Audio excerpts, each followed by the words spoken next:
welcome to all of you. Thanks for attending this last session. And so today it's a bit of a surprise for me to have been invited. I am an innovation consultant, and I've done that for the last almost 10 years.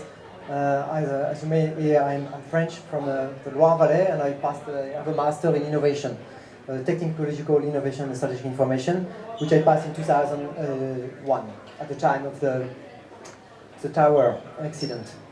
I arrived in 2002, and I arrived at the time with an ID, and I came into Ireland. So today is the subject I want to propose is more conceptual. Conceptual presentation based on my experience and my observation as an innovation consultant and as a serial entrepreneur.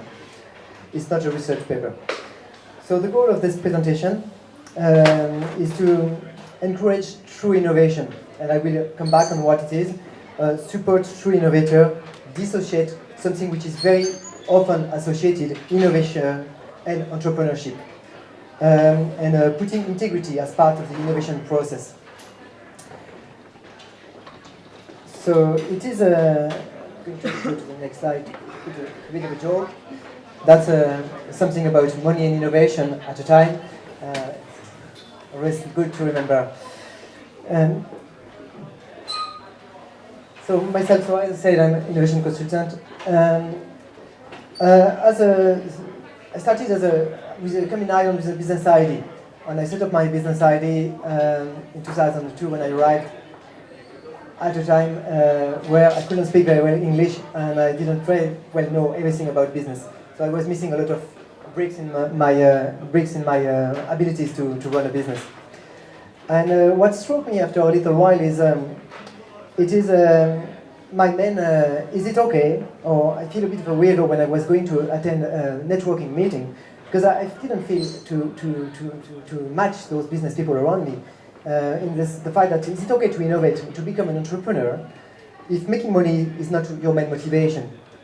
And I just like feel weird for a long time until I read in a book that a very famous entrepreneur stated that I can honestly say that I have never gone into any business purely to make money. If that is the sole motive, then I believe you are better off not doing it. That gentleman is called Richard Branson. So suddenly I feel normal, not a weirdo anymore. So it was great. So I have developed 6 businesses over the last 14 years, and at the moment I'm working on more as an innovation consultant than serial entrepreneur. I have left the business on the side. So that's the innovation part, the consultancy in innovation and information. So my main target is to help business to catalyze and develop innovation. And what I believe is innovation is very much linked to intellectual and intellectual property management. So this point is my main client at the moment is very funny. Main client is my wife's business, and it's called Cleotic. It's a non-messy hair drying modeling clay, and I was more of a, as I will state later, I was more of an innovator than an entrepreneur by default. So I married a caravan woman, so I have no more problem with money. I will come back to that later again. So that's for the beginning. So when I started my first business, just to let you know, to tell you where I started from, I came up with this idea, and I was working on the side in a Monsieur Maguire pub of Temple Bar in Dublin, and that's part of the Queen group at the time. And about a few months later, I was back in Queen Glass, part of the Queen Group, signing a secret agreement back in 2002, where open innovation was not fashionable as it is. So that's where I'm coming from, is very much about this point that between the difference between innovator and entrepreneur, they are not the same origin, and they are very often associated. Especially in Ireland, when I first arrived, DCU was not created, DCU Invent was not there, UCD Nova was not there, and the thing is, innovation was attached in Ireland to business school, when in France it's attached to engineering school. it's not the same thing. And so it comes back a bit about what you've found in the previous presentation linked to the university bit. So that's for the next slide. Oh, just a last thing. Entrepreneurship, to come back on my entrepreneurship experience, is living a few years of your life like most people want, so that you can spend the rest of your life like most people can't. That's the quote by Harvey Mackay. For me, that period lasted 10 years because of side situation, but it has been a very interesting experience. So I'm coming back on some definition now, and I'm going to define the innovation, the entrepreneur, and the innovator. So the innovation, first of all, is a field different from business, is different from entrepreneurship, and it's also different from marketing. It's a transversal field which stands on its own. It's a process of, or the result of creating something new as well, from which somebody, your company or third party can gain a competitive advantage. So it can be a product or service or a process. Through my experiences, my different businesses, I have been trying to work in, I have worked in the wine industry, bringing a new system in the wine industry, in the logistic point of view. I have worked in event and management, bringing new system on place, so it was more on the service point of view. And now I'm working on a new product point of view with on my wife's business. So to preserve the competitive advantage, the assets need to be protected through intellectual property strategy. So innovation is about immaterial asset and long-term strategy. And you realize then that it's not the main thing, is not here to create money. You are not driven by money in the first place. The entrepreneur, instead, is the entrepreneur has in mind to create a business or an activity. An entrepreneur is defined by Stevenson as an individual who pursues opportunities either on their own or inside organization without regard to the resources they currently control. I prefer the shorter words of Richard Branson. An entrepreneur is one who faces whatever is thrown at him. Sometimes when you are on your own in a foreign country starting to set up a business, you don't know what's going to fall on you. The last thing is the definition of the innovator, which I'm modifying the previous definition of an entrepreneur, and I state it as an innovator, individuals who identify and solve problems either on their own or inside organization, either by creativity or critique.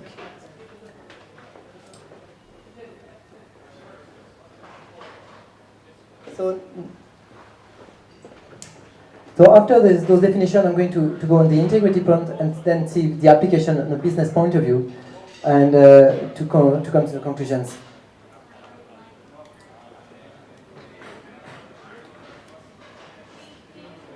So there are three types of integrity. You have the physical integrity, which is integrity means to be one, to have a unity between something, on what you do and what you are.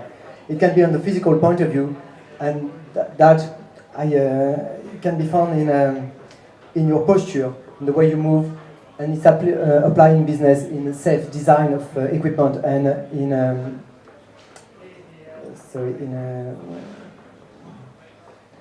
safe design.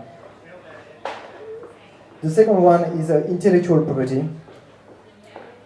The second one is intellectual, and this one is basically to have an integrity.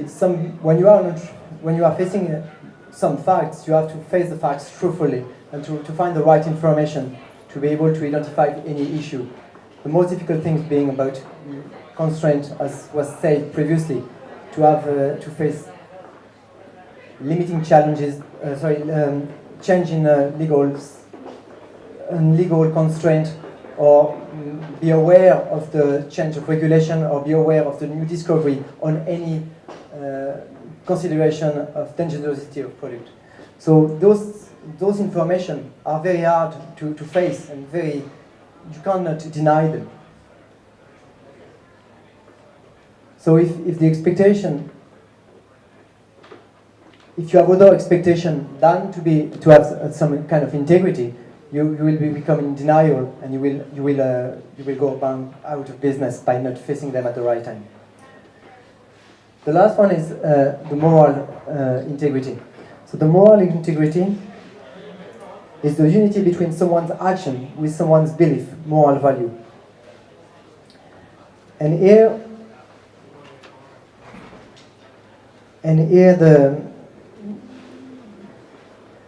the value can be defined, are different for everybody. And they can be related to, identified and classified through different systems. I'm going to show, I can talk about the Enneagram. It's not, there won't be enough time for this. So I'm just going to present the Maslow hierarchy of needs. And in that sense, what this pyramid shows, it shows the different needs applicable to everybody. So there is a physical needs: safety, love and belonging, esteem, self-actualization. And when you look at the top category, you can see that the morality, creativity, spontaneity, problem solving, lack of prejudice, and acceptance of facts, all those are what defines, for me, an innovator. Those people are innovators. And the entrepreneur will be more oriented by making a business, by running by profit.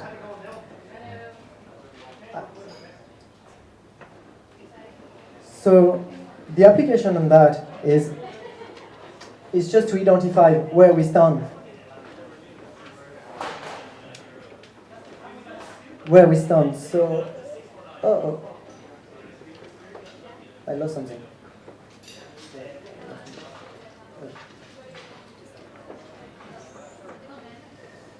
So the application are here to identify to distinguish the innovator and the entrepreneur. So about innovator, I can consider like Leonardo da Vinci, Steve Jobs, and Thomas Edison. They are true innovator in the fact that they were not driven by money, they were driven by the perfect design or by creating something. You can be driven by either being critical, you have something which you find imperfect, this bottle doesn't suit you, you can't hold very well, it's unbalanced when you draw, it's going all at once. That would be the critical point of view. Or you just create creativity out of a need that you have, not about criticizing anything. So that's the true point of the innovator, the true main motivation of innovator. And you find them again in this problem solving or creativity. And acceptance of facts, you have to have this. So for an innovator, it's not like an entrepreneur. We don't focus on business plan. Okay, I have never wrote a business plan. And as well, I was feeling like a weirdo again. I have been feeling very bad about it. And suddenly I went to Belfast and the All Innovation Program, and I heard someone, James Cunningham from the Whitaker Institute in Galway, making a comment about a research he made.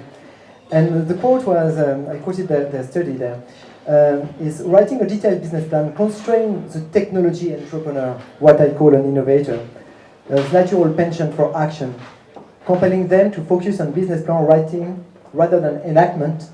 Technology entrepreneur favor a market-led rather than funding-led operational love and document to plan and learn from near-term activities using milestones. And that was a revelation again for me, because you are innovator or you are entrepreneur. To be both at the same time is very rare. So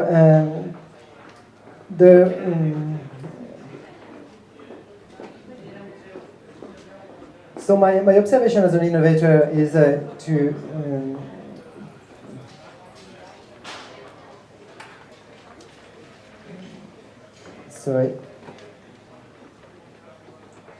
So the entrepreneur instead are more focused on making a business plan, meeting the market with a solution straight away. So they are working differently. I will quote, I will make example of Mark Zuckerberg. You may think Mark Zuckerberg had created Facebook. Did he? Or did he just add the right business partner at the time to copy the idea of his friend, which they settled for legal suit, illegal action outside of court? Sean Quinn is another example of creating a business, but they don't really innovate. They don't create something new. Sean Quinn has done something.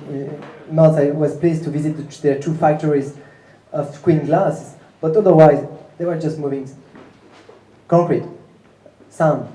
They just took opportunities to meet a market, then use all the possibility around that. But that's not core innovation. It's like Michael O'Leary and Ryanair. There is no true innovation in that. There is great entrepreneurship skills. They just copy a business plan from something which existed in the States and then brought it back. This distinction is very important for me as an innovation consultant, to say that I'm not to promote entrepreneurship if I promote innovation. The innovation is someone who is either critical or creative or both, and bring that experience and that outsider eyes into a business. Now, so for an entrepreneur, what's important is, if you are a true entrepreneur, you need innovators though. And you have to identify a true innovator in your businesses, or to go to partnership with like with a university or others. 2 things about so entrepreneur and a large company can go with through open innovation. Something which is hard to say is, when you are running a business, it's very hard sometimes to face difficult questions, and sometimes it's nothing personal, but what you may hear is not very pleasant. It's nothing personal, but impertinence is source of pertinence. But when it affects your business, it might be difficult to hear. I have encountered a few businesses which I forecasted that their innovation was not one, and they went out of business, or it was not the right innovation at the right time. It's unfortunate. It doesn't pay either, but I would have preferred to help them at the right time. That's for another day. An entrepreneur, as a big, large corporate like Renault at the time, created an incubator inside their company to create the first monospace. They just put innovators outside the company and create, and this small entity, the small business on the side, created the monospace after 3 or 4 years. As long as all the other needs are fulfilled for the innovators, they can go to their to the sphere of creativity and all of that. The last thing is the innovator-made entrepreneur, and those innovators-made entrepreneurs are the one who needs to partner with entrepreneur, or to work on their weaknesses, or to team up to work with someone who balances their weaknesses. That's a quote from Richard Branson, which was not very good at finance himself, but always got surrounded at the right time.